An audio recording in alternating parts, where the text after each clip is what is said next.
Deuteronomy chapter 8. Could I have a volunteer read that nice and loud? Go ahead, nice and loud and clear. Deuteronomy 8, the whole 20 verses. All the commandments which I command thee this day shall ye observe to do, that ye may live and multiply, and go in and possess the land which the Lord swore unto our fathers. And thou shalt remember all the way which the Lord thy God led these 40 years in the wilderness, to humble thee and to prove thee to thou what was in thine heart, whether thou wouldest keep his commandments or no. And he humbled thee and suffered thee to hunger, and fed thee with manna, which thou knewest not, neither did thy fathers know, that he might make thee know that man doth not live by bread only, but by every word that proceedeth out of the mouth of the Lord doth man live. Thy raiment waxed not old upon thee, neither did thy foot swell these 40 years. Thou shalt also consider in thine heart that as a man chasteneth his son, so the Lord thy God chasteneth thee. Therefore thou shalt keep the commandments of the Lord thy God, to walk in his ways and to fear him. For the Lord thy God bringeth thee into a good land, a land of brooks of water, of fountains and depths, that spring out of valleys and hills, a land of wheat and barley, and vines and fig trees and pomegranates, a land of oil, olive, and honey, a land wherein thou shalt eat bread without scarceness, thou shalt not lack anything in it, a land whose stones are iron, and out of whose hills thou mayest dig brass. When thou hast eaten and art full, then thou shalt bless the Lord thy God for the good land which he hath given thee. And beware that thou forget not the Lord thy God, in not keeping his commandments and his judgments, and his statutes which I command thee this day.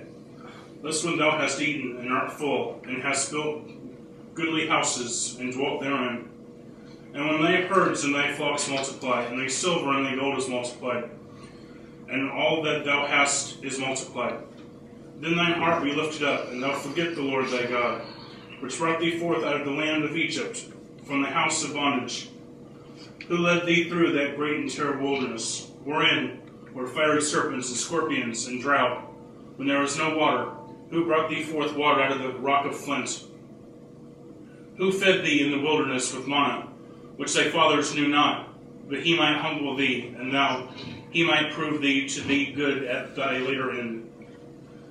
And thou say in thine heart, my power and the might of mine hand hath gotten me this wealth. But thou shalt remember the Lord thy God, for it is he that giveth thee power to get wealth, that he may establish his covenant, which he swore unto thy fathers, and it is this day. And it shall be, if thou do at all forget the Lord thy God, and walk after other gods, and serve them and worship them, I testify against you this day that ye shall surely perish. As the nations which the Lord destroyed before your face, so shall ye perish, because ye would not be obedient unto the voice of the Lord your God.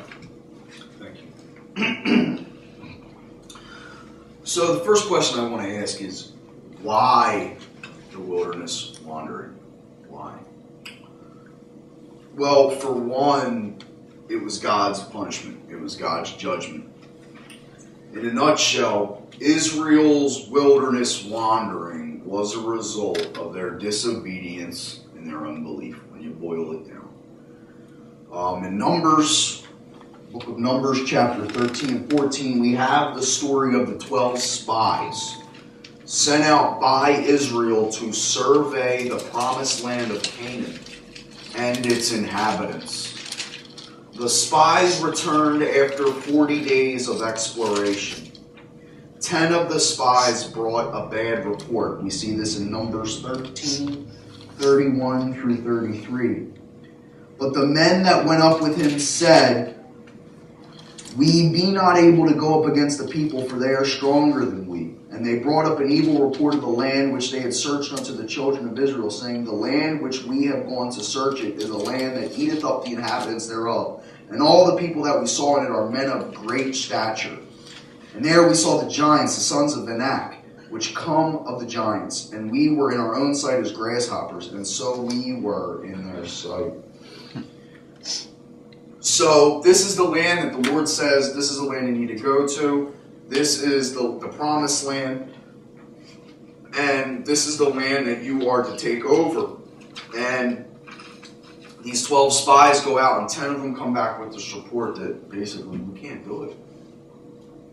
People are too big, they're too powerful. We're nothing compared to them. Only Joshua and Caleb believed differently. We find that in Numbers 14, 6 through 7. And Joshua the son of Nun and Caleb the son of Jephunneh, which were of them that searched the land, rent their clothes, and they spake unto all the company of the children of Israel, saying, the land which we passed through to search it is an exceeding good land. Verse 8 says, if the Lord delight in us, then he will bring us into this land and give it us, a land which floweth with milk and honey. Joshua and Caleb believed differently. They trusted in the Lord. They believed what the Lord had promised. They believed what the Lord had said regarding the promised land and his people. But the people of Israel believed the report of the doubters. And they rebelled, and they grumbled against Moses and Aaron, and really the Lord. The Lord was going to destroy them, but Moses interceded for them, as Moses always did. And once again, God spared them. But he cursed them. He spared them of their life. Some of them did die. Some of them were to die. But ultimately, instead of wiping them out, he gives us punishment. We find in Numbers 14, 23, and 34. Surely they shall not see the land which I swear unto their fathers, neither shall any of them that provoked me to see it. 34. After the number of the days in which ye search the land, even 40 days, each day for a year shall ye bear your iniquities, even 40 years, and ye shall know my breach of promise. So this wilderness wandering is directly related to their disobedience, their unbelief, their sin. Okay? So, on one hand, why the wilderness? Because of their sin. Because of Israel's sin. But that wasn't it. That wasn't God's only plan for the wilderness. Was banish you to this place, and it's like being grounded for 40 years. That wasn't God's plan. When God does something, it's good. It's perfect. Why? Because he's good. He's perfect. And all that he does is good and perfect. So God had a perfect plan for Israel's wandering. The Lord had a plan in the punishment. There were lessons to be learned. Life lessons. Literally, verse 1 of Deuteronomy. It says, all the commandments which I command thee this day shall ye observe to do, that ye may live. Life is found in observing God's commands. You want to find life, that's where we find it. It's what God has said. I want to break this down today into two parts. Israel's wilderness wandering and our wilderness wandering. First part. In Israel's wilderness wandering, we see God has purposes. God has a plan. We see verse 2 of Deuteronomy. Back here real quick. Deuteronomy 8:2. We see, he says, and thou shalt remember all the way which the Lord thy God led thee these 40 years in the wilderness, to humble thee and to prove thee.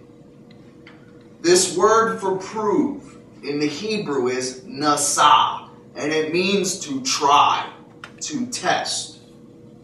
God was going to use this time in the wilderness to try and test them. To try and test what? Well, verse 2 continues, to know what was in thine heart, whether thou wouldest keep his commandments or no. God was going to use this time in the wilderness to try and test the people's hearts, the people's faith, what they really were trusting in, what they really believed. The Lord was going to use this time, this season in the Israelites' lives to really get to the core of what they were really after, of what they really wanted, of what they really loved. God was going to show them where they really were at. You see, Israel's wandering started long before the wilderness, if you think about it. They had wandered from God. They fell in love with idols. They forgot about God. All that He had done for them. The miracles, the signs, the wonders, the freedom from bondage. All that He promised them. Now God was going to allow them to come to a place where they would see their true spiritual condition. He was going to use this wandering in the wilderness to show them the wandering of their heart and to get them to see their need for Him.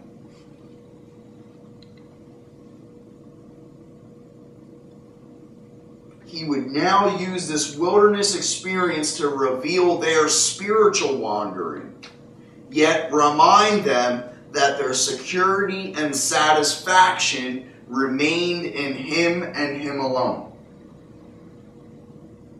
Verse 3, He humbled thee and suffered thee to hunger and fed thee with manna, which thou knewest not, that He might make thee know that man doth not live by bread only, but by every word that proceedeth out of the mouth of the Lord doth man live.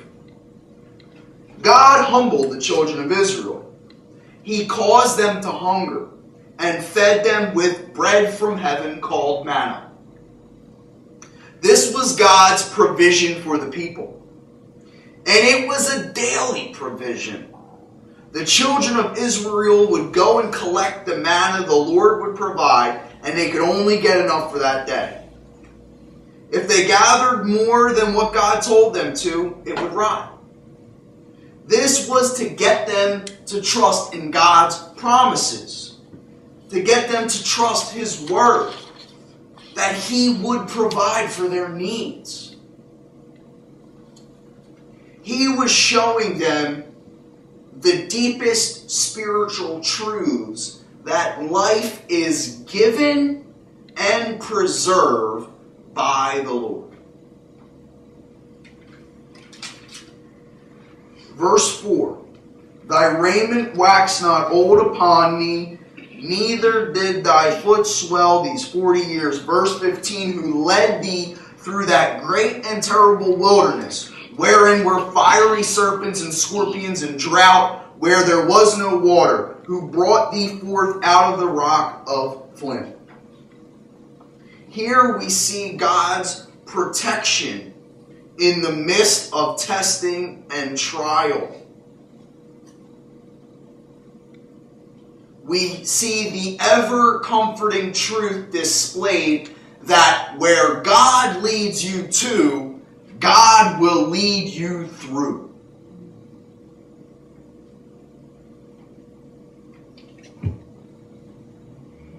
Verse 5, Thou shalt also consider in thine heart that as a man chasteneth his son, so the Lord thy God chasteneth thee. God's punishment was not without divine purpose or divine providence. Meaning, God's punishment in sending Israel to the wilderness they were wandering, but yet God had a plan, a goal, a purpose. And his watchful care, we see, was over them, even in this place of testing and trial and judgment and discipline. God didn't forsake them. He didn't leave them there. There were repercussions for their actions which were necessary. But God assured them through his word and his presence that he was with them. And he was protecting them and providing for them, even in this season of their life. We see that verse, I believe it was 5, thou shalt also consider in thine heart that as a man chasteneth his son, so the Lord thy God chasteneth thee. He disciplined Israel. God disciplined Israel because he loved them, like a father loves his son. Discipline is not an easy thing, but it's a necessary thing. It's to be for our good. It's discipline from a parent to a child shouldn't be void of teaching. And that's what God was trying to do in the most perfect of ways. Uncorrupted.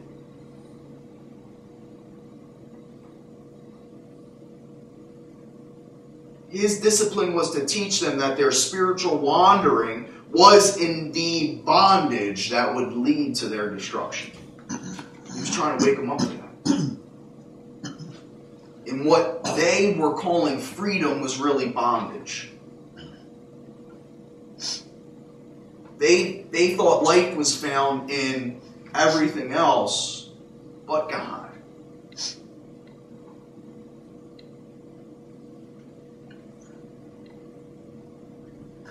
This humbling, this proving, is a means to bring about good for Israel, not bad. Verse 16. That he might prove thee to do thee good at thy latter end. This is for good for Israel. This discipline had a perfect purpose. God wanted to give them life. Verses 1 and 6 are connected. Verse 1, we go back to it, it says, all the commandments which I command thee this day shall ye observe to do, that ye may live and multiply and go in and possess the land which the Lord sware unto your fathers. Verse 6, therefore thou shalt keep the commandments of the Lord thy God to walk in his ways and to fear him. Life was dependent on Israel's fearing of God. That fear of God would mean obedience. Fear God, keep his commandments. Worship the Lord, reverence God, acknowledge him for who he really is. We'll obey, we'll trust, we'll follow, we'll love him. This devotion would lead to life. That's where life is. Israel, they were looking for life in the wrong place. God's discipline and correction was to get them to see the truth that he was where life is found. Was with him, not apart from him.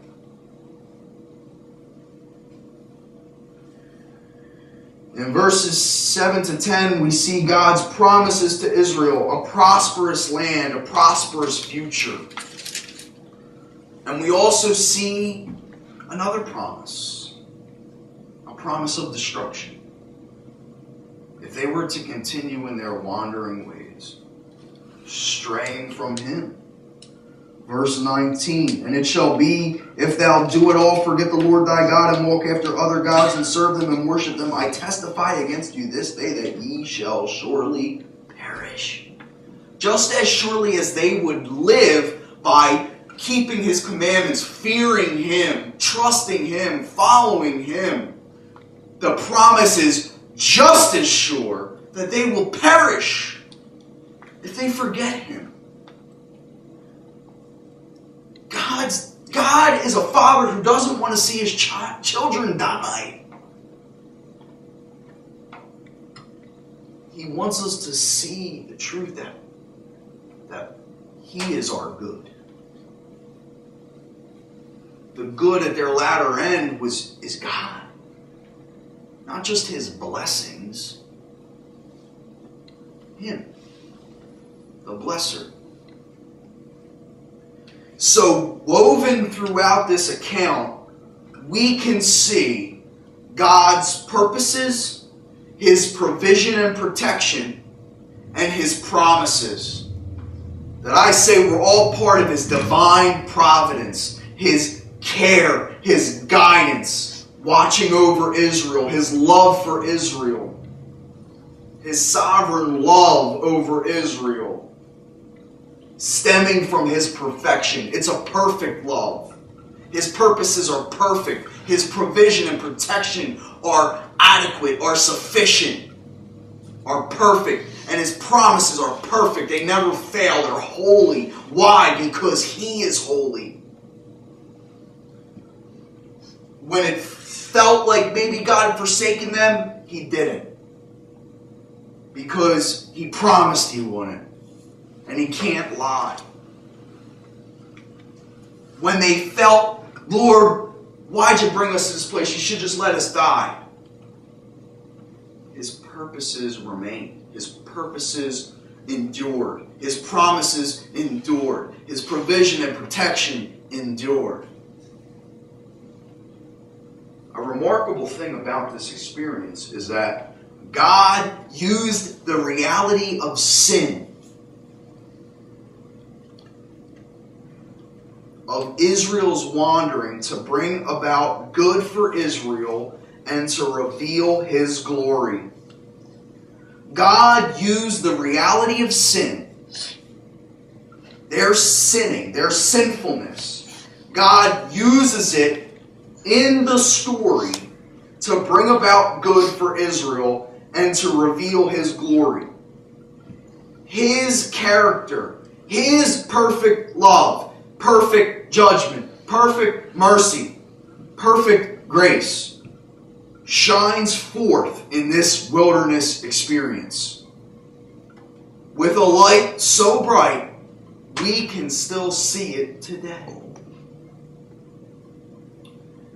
Now, if we part there, we would just say, wow, those Israelites, man, when will they ever learn?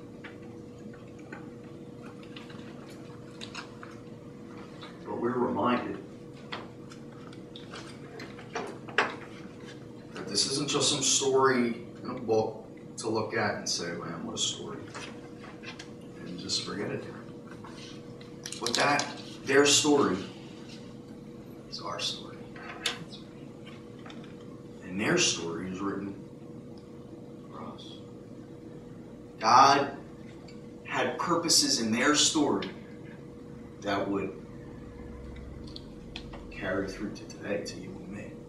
1 Corinthians 10:11.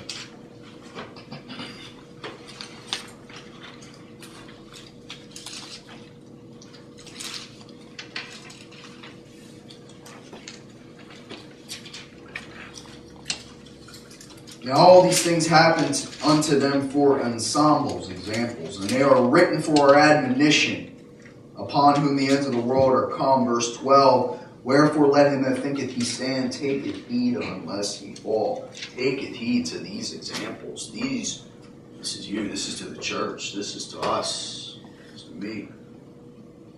This message is not just about them, but it's for us, you and I, here today.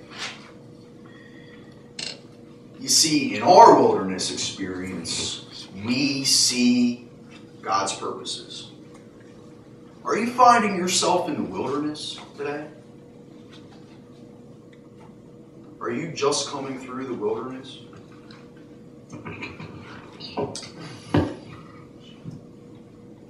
Well, why? It could be sin. Like Israel. God will bring about a time of testing and trying, and a time of punishment, a time of chastening, a time of purposeful discipline to get us to see our sin, to get us to recognize that we're going off the track, that we're wandering from Him. The wilderness can be used to grab your attention and put it where it needs to be. Him. Because that is our good. That is good for us. It wouldn't be love if God let us wander and give ourselves over to things that would destroy us. That wouldn't be love. He'll allow us because He gives us a choice. He allows us painstakingly, grieving His heart, to let us touch the flame and be burned. But His desire is that none should perish, but that all should come to repentance. That's His desire. But He'll use a season in our life like the wilderness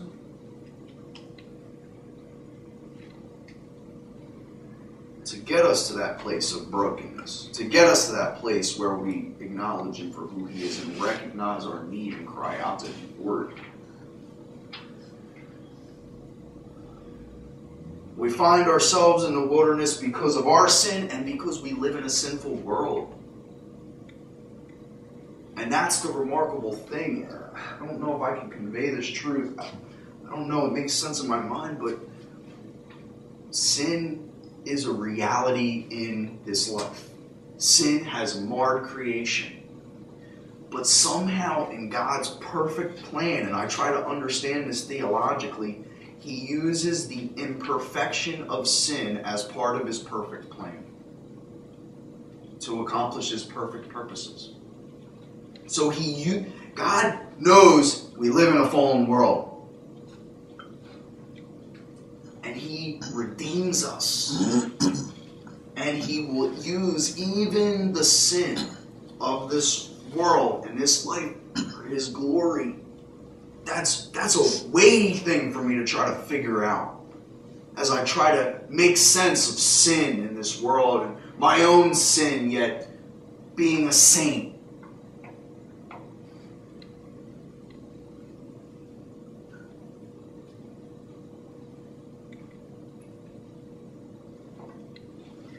God could be punishing us, I should say, purposefully disciplining us, chastening us as a father to a son.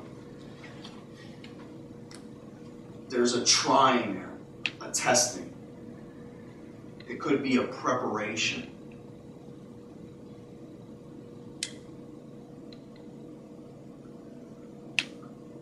But we know this.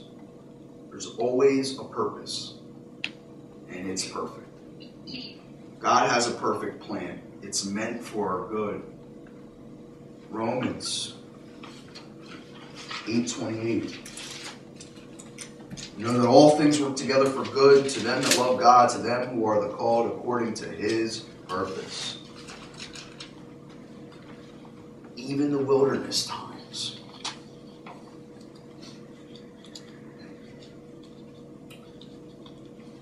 First Peter 4:12 and 13.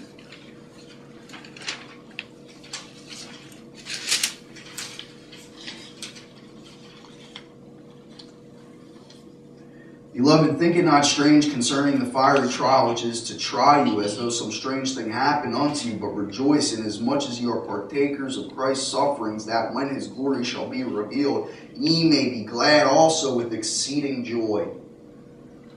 2 Corinthians chapter 1.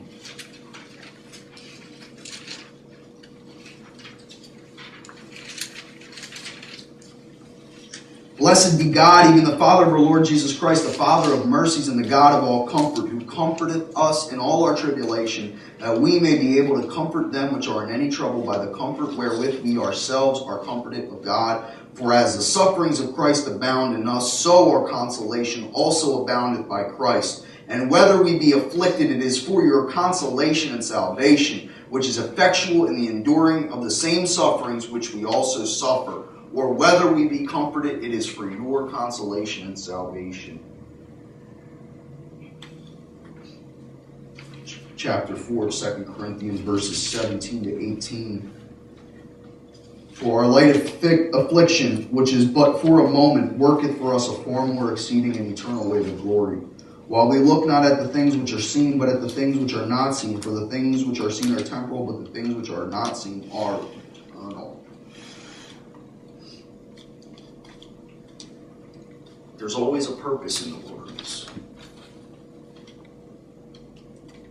The wilderness that brings about a testing, a trying, an affliction.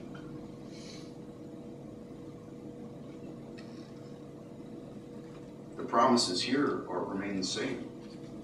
God's with you. God has a purpose. God has a plan.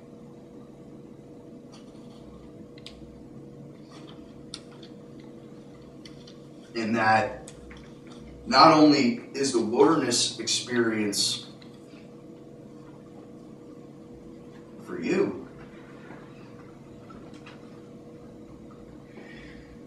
but the question is, how is God going to use that for somebody else? Because just as Israel is an example to us, when we go through the wilderness, God can use that as an example to others. Because all of us will go through a wilderness experiences in our lives. The fiery trial, if you will.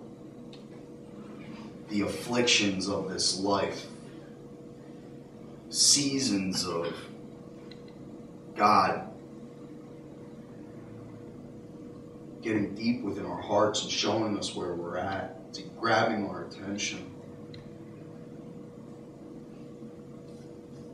Remember, the lessons remain the same. The lessons remain the same now from Deuteronomy 8. They haven't changed. The lessons are the same. God will use the wilderness to remind us that we do not live on bread only, but by every word that proceedeth out of the mouth of the Lord. You see, God wants to show us that we don't live on bread only, merely earthly bread, namely what we can provide for ourselves. The works of our hands, what we can get for ourselves, what we can provide, our strength, our ability, our provision. God's saying, that's not it. That's not all. It's not sufficient. It's not adequate. We need His provision and protection. It's when we forget that and when we neglect that we need it the most. If any man thinks he stand, he better take heed unless he fall. This earthly bread, it signifies the temptation to forget God.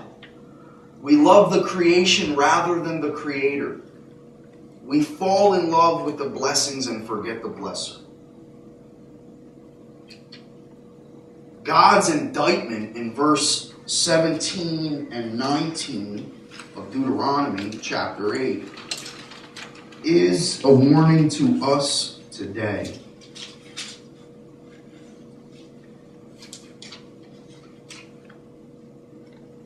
And now thou say in thine heart, my power and the might of mine hand hath gotten me this wealth. And it shall be, if thou do it all, forget the Lord thy God, and walk after other gods, and serve them, and worship them, I testify against you this day that ye shall surely perish. The wilderness God is using to show Israel their need for Him, to bring them back bring them back to that place. Are you wandering in the wilderness today? Maybe you're like Israel. Maybe you're going through a season of testing. Be rest assured that it is for your good and His glory. It is for your good, which is to see just how good He really is. God says, remember, don't forget, because that's what's good for us. That's what's best for us. We err when we do otherwise. The wilderness experience is not just for yourself. Like Israel, He will use your wilderness experience as an example to others.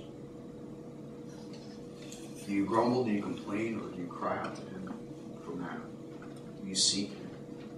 God will use the example of that to be as a refreshing oasis to somebody in the midst of their wilderness experience. I tell you that. It's not for nothing. They didn't just wander aimlessly as if they were in a 40-year timeout. God was teaching them, purposefully disciplining them, using the reality of sin, their own sin, to bring them back to Him, to show them what was really good, namely Him. And to speak to us thousands of years later who wrestle with the same exact things. We see He uses the wilderness for His purposes, displaying His provision and protection, His promises, all under His divine providence, stemming from His perfection. In closing, all of us go through wilderness experiences in our lives. If you think about it, this life itself is a wilderness experience. Being maybe in the world and just, it's a barren land where people are looking for food, people are looking for water, and going to all the wrong places, the places that lead to destruction. God is saying, don't forget me. Remember me. Remember my plan, my purposes, my provision, my protection, my promises. If you're here today and you don't know Christ, He offers bread from heaven to feed your hungry soul in the midst of this wilderness of life here on planet Earth. And Christian, if you're here today and you're wandering in the wilderness, you're in a dry, thirsty, barren land. He is a spring of living water to feed your soul. If you find yourself wandering in the wilderness today, what should you do? Well, He said, man does not live on bread alone, but by every word that proceedeth out of the mouth of the Lord does man live. When's the last time you went to His Word? When's the last time you treated His Word like the very sustenance of your life? I have to ask myself that question. We won't find life apart from Him. But in Him, we'll find what we need.